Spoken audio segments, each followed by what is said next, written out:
Hi mga katrops, good morning mga katrops. So for today's adventure mga katrops, nandito tayo sa bakasyon sa may Liti. So ayan, so natuloy yung bakasyon natin. Thank you Lord.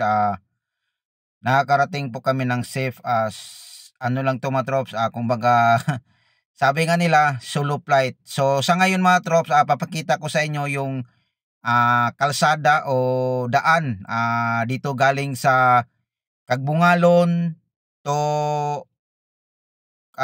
Kalian. Ayan, so napakaganda na pala dito ngayon yung ano mga trops, kalsada nila dahil napadaan ako dito dahil bumili ako ng tabliya at saka yung tawag nila sa Tagalog salabat or tumirik. Ayan, so ulitin ko mga trops, galing tayo ng Kagbungalon, so nandito na tayo. Ayan, papunta na po tayo ng Upong, Gudan, Kalian.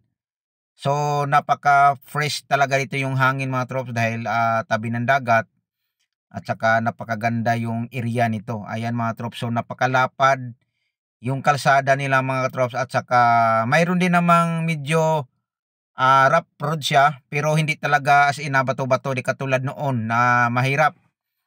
So sa ngayon napakaganda na. Ayan yung kalsada nila mga katrops, oh. Pwede na to mga trops, ano to, two-way. Ayan, so kahit magsalubong pa yung sasakyan, four wheels, kayang-kaya at saka maluwag pa. So, grabe, ngayon lang ako nakadaan, how many years? How many years?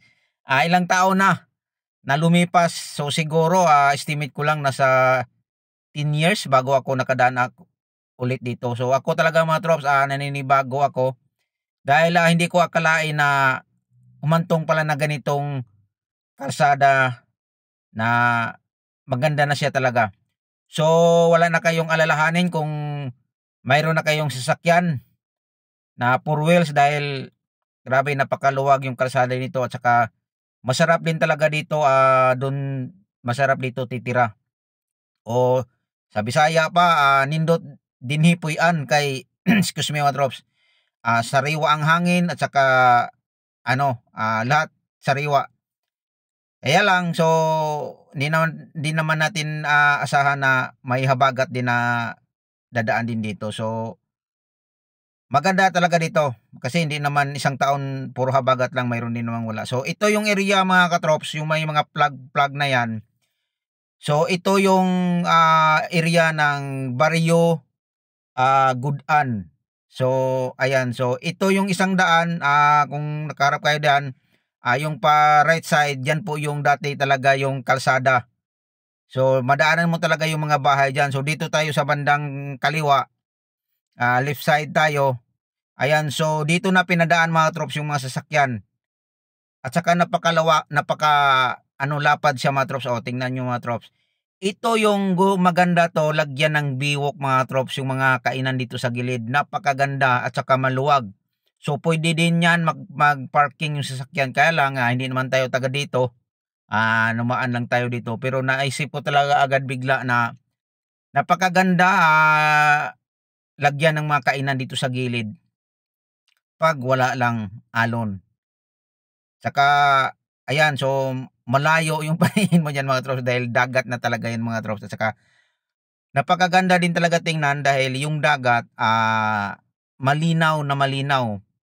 Malinaw pa sa mata nyo. Joke lang. So wala akong masabi mga trops dito sa bandang area ng Gudan. So hindi na tayo pumasok sa looban ng baryo ng Gudan dahil giniba yung ano nila mga trops, yung sa dulo nito. Diyan yung may ano yan. Diyan yung mga yung ano diyan, may mga buhangin. May basketball court kasi yun doon mga trops, yung sa dulo yan, yung basketball nakita niyo mga trops. So hindi na tayo makadaan doon, hanggang doon lang sa looban tapos babalik. Kaya dito tayo dumaan sa gilid talaga ng dagat. So grabe, ako talaga naisip ko talaga na nung nakita ko yung area na yon, maganda talaga titira ka sa probinsya. Kaya nga lang ang problema nga lang talaga sa probinsya yung mga income natin. So wala man tayong trabaho doon, saka mahirap talaga hanapin yung pera sa probinsya. Pero makabawi ka naman dahil hindi naman kamahalan din yung mga bilihin sa probinsya. So naisip ko talaga yun agad. So kung mayroon lang talaga akong pera mga katrops, dito talaga ako titira sa probinsya. Ayokong titira sa Maynila. So anyways mga katrops, papunta na tayo ng Kalian. So galing doon yung may mga bahay, yan yung baryo ng Gudan. Tapos papunta na tayo ng Kalian. So dito din mga trops, medyo ano dito mga trops, rough road, pero hindi naman siya malaking bato, parang ano lang. Ayan, siminto na din yan mga trops. Kunti lang yung ano mga trops, tapos siminto na hanggang na yun sa mga kabahayan ng Kalian. So papakita ko sa iyo yung baryo Kalian. Maganda din dito mga katrops. Ayan nga, so tapos na yung pista nila. Hindi tayo nakaabot dahil ang pista nila mga trops, May 2 or 3. 2 and 3 yata mga trops. So wala na yung mga banderitas. So ayan po yun mga trops. So napakaganda dito mga trops. Tahimik. Tsaka ano lang, peaceful talaga dito sa ano. Kaya lang nag-inquire rin ako dito mga katrops nung nakarang araw dahil pumunta din ako dito.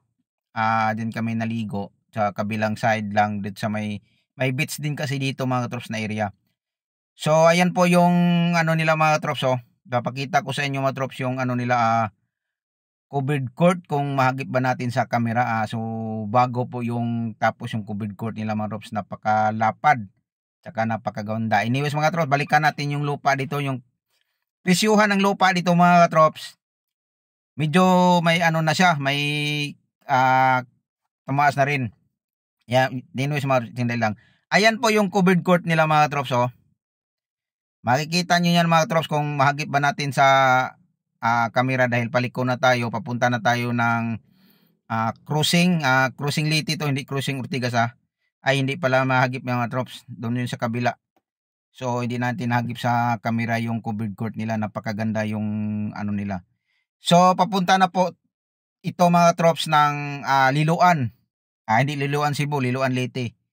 Ayan, so yun na yung highway doon. Pag dating natin doon sa dulo, makikita natin yung highway. Papakita ko sa inyo yung highway mga trops. So napakaganda din. So di ba mga trops, kung napanood nyo simula unang video hanggang dito, napakaganda na yung kalsada. So anyways mga trops, balikan natin yung bintahan ng lupa dito mga trops, kasi nag-inquire rin ako dito, baka sakali lang magkaroon tayo ng pera, may alam tayo na idea kung bibili tayo ng lupa. So yung bintahan ng lupa dito mga trops, 1.5 per square meter na. So dati 1,000 yon, ngayon nagtaas. Sana makabili tayo ng 1.5 pa, kasi ang pagkakaalam ko umabot na naman to ng 2,000 per square meter. Kaya lang, sana lang kung palarin man tayo, magkaroon tayo ng pera, bibili tayo ng lupa, kasi maganda talaga yung lupa, hindi yung mangupahan ka lang, kasi hindi naman tayo habang buhay na magtatrabaho. So medyo may kataasan na yung lupa dito mga trops. So ayan mga trops, so malapit na tayo sa may kumbaga highway, sa papunta na tayo ng Liloan. So mayroon ding bintahan dito mga trops na napakamura lang yung saging dito na trops na saba. Alam mo ba kung magkano kilo? 10 pesos lang. So sulit na sulit yung ayan mga trops, yung ito na yung highway mga trops. Ayan, diliko na excuse me mga trops, ayan. So ito talaga yung highway mga trops. So pwede, kung hindi tayo dadaan sa Kagbungalon, Gudan, Kalian, so pwede tayo dumiretso tayo sa Liloan. Kaya lang dumaan tayo kanina dahil bumili tayo ng tabliya at saka tumirik or salabat, kaya dumaan tayo doon. So papunta na tayo ng Liloan mga trops. So ito na po yung highway mga trops. So napakaganda na rin yung kalsada dito mga trops. Hindi na kayo mamumblema kung mayroon man kayong dalang sasakyan. Kaya lang, pag long drive, huwag nyong pilitin. Pag abutan kayo ng antok, tatabi kayo, pahinga kayo. Kasi mahirap na pag magkaroon ng aksidente, hindi na mabalik. Ayan. So anyways mga katrops, napakaganda yung panahon ngayon. So grabe. So sulit yung bakasyon, na mainit, kaya medyo sabi nga nila, naluto na naman yung ano natin sa lagi tayong bilad sa araw, dahil siyempre bakasyon tayo. Pagsamantala natin yung maligo tayo sa dagat dahil walang bayad. Kumbaga walang entrance, hindi katulad dun sa Maynila na tawag nito, malayo yung dagat. So dito sa amin Nakitag-upload na ako noon sa FB ko, yung sunset. So yun na yung bahay namin, pagbukas mo ng pinto dagat na. So napakalapit, at saka problema lang talaga doon mga katrops pag magtawag sa amin ng habagat, kasi aabot ng 1 month to 2 months ganon. So minsan naman pag may bagyo, habagat talaga, maalon, dahil sabi nga nila daanan daw talaga yun ng bagyo ng lugar namin. Kaya yun lang, pag wala namang alon, napakaganda tirahan kung nasa tabi ka ng dagat. Pero pag maalon, makaisip ka na hindi din maganda. Kaya yun mga trops. So excuse me mga trops, abang-abangan nyo yung next video natin mga trops, dahil yung biyahe natin sa sunod, magpapakita ko sa inyo yung area ng paggawaan natin ng magpagawa tayo ng plan ko mga trops. Mag-alaga tayo ng manok, yung mangitlog. So mayroon akong nakita, tapos mag-inquire tayo dito sa Liloan ng mga materyales, kung medyo kaya ba natin sa budget ko. Siguro kung hindi kaya natin sa budget, next time na lang, at least pag uwi natin mayroon tayong purpose, hindi lang bakasyon. So sabayan na lang natin sa mga plano natin, kung baka sakali lang bigla tayong palarin na magkaroon tayo ng pira, so makakuha tayo agad ng idea, mayroon na tayong plano kung anong dapat natin gawin, kung ano ang umpisahan nating pangkabuhayan pag nandun na tayo sa probinsya.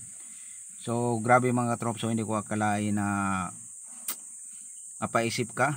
So happy ako sa sarili ko, dahil kahit wala man akong pera, at least napaisip ako kung ano ang dapat gawin sa buhay natin habang tayo ay malakas pa. At papasalamat din tayo lagi sa Panginoon na lagi tayong binibigyan ng lakas ng pangatawan. So anyways mga trops, maraming salamat sa lahat sa nakakapanood ng video nito, at God bless po sa ating lahat. Lagi po tayong gabayan sa Panginoon hanggang saan man tayo magpunta. So wala akong masabi. Unang-una sa plano ko pala, ulitin ko, plano ko na magbigay tayo ng itlog. Hindi tayo nakapagbigay sa house to house dahil nag-inquire na ako doon. So medyo hindi kaya natin sa budget. Ang naisip ko, baka sa next year na siguro, kung mga bigas na lang siguro. So nandito na tayo sa area ng Liloan mga trops. So ipagdasal lang natin mga trops na sana sa next time matuloy yung plano natin. And God bless ating lahat. Thank you for watching. Bye bye.